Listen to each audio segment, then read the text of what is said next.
Welcome back. A leader of the Democratic Republic of Congo's M23 rebel group, Bosco Ntangenda, has fled to neighboring Rwanda and surrendered at the U.S. Embassy in Kigali. Ntangenda is wanted by the International Criminal Court for crimes against humanity. Authorities in Kigali say around 600 fighters from the M23 group, which has challenged the Congolese government in the east of the country for close to a year, have crossed into Rwanda since Friday. Fighters from one faction of the divided M23 movement reportedly sought refuge in Rwanda, saying pressure on the ground had intensified of late and that they had run out of ammunition. Now, earlier, Uganda had said it would have handed over the indicted rebel leader Bosco Ntangenda to The Hague if he was spotted in the country. The breakaway M23 faction loyal to Runiga is said to have links with Ntangenda, and the majority have reportedly crossed into Rwanda following clashes with the Makenga camp. Uganda's defense minister and the facilitator of talks between the DRC government and M23 rebels, Crispas Kiyonga, has called on both M23 factions to unite to speed up the talks. CCTV's Isabel Nakiria with that story from Kampala. A day after General Bosco Ntangenda, who is wanted by the International Criminal Court, fled into neighboring Rwanda, Uganda says it will arrest him immediately he sets foot in the country. Uganda's defense minister and facilitator of the talks between DRC government and M23, Crispas Kiyonga, says it will not provide cover to Ntangenda. So if we found him, we'll say, Ntangenda, those people in Rome need you, we accompany you there. Then he goes and pleads his case. This group of M23, which has run from Rwanda, or if a group runs here, we cannot give them secret cover. Infighting within the M23 camp has led to a split, with some loyal to Sac Jean-Marie Runiga reportedly joining Ntangenda. There have been clashes between the rebel factions that resulted into the loss of lives in the North Kivu province of eastern DRC.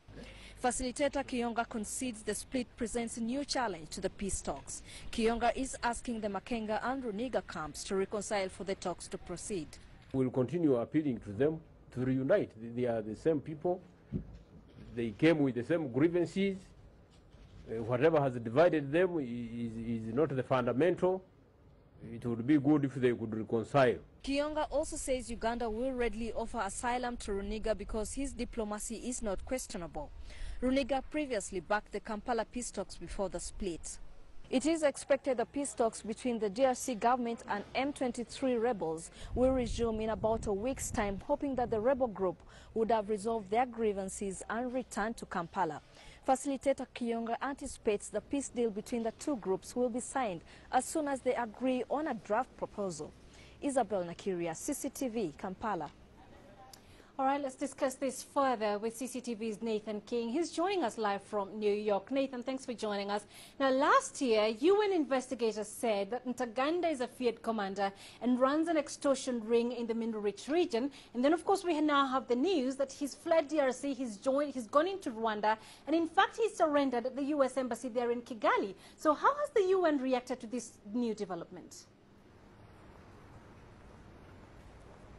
Well, this is a fast-moving situation, as you know. Ntangenda is actually at the U.S. Embassy. We've only learned that from the Rwandan Foreign Ministry in the last hour. And why he's there is a big question as well. As you know, the United States is not signatory to the International Criminal Court, the Rome Statute, so maybe that's why he's there. But also, the US has signed on many resolutions here, which obviously paved the way for his transference to the International Criminal Court, if indeed he is taken. Now, the UN have largely stayed silent on this development in the last hour or so, but what they have said is that they have witnessed this M23 exodus, if you like, into Rwanda. They have beefed up their peacekeeping presence in and around Goma, the border city, and they've also witnessed thousands of displaced families as well. So they are monitoring the situation.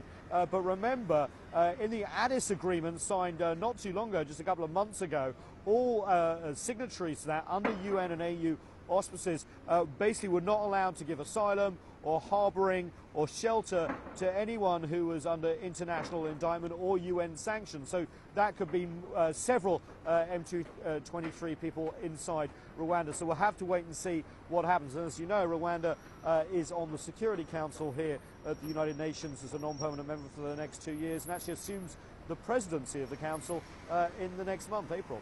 Well, Nathan, the UN has been increasingly concerned about the abuses of both the M23 rebels and the Congolese troops against civilians. So when is the UN expected to set up the intervention force in DRC?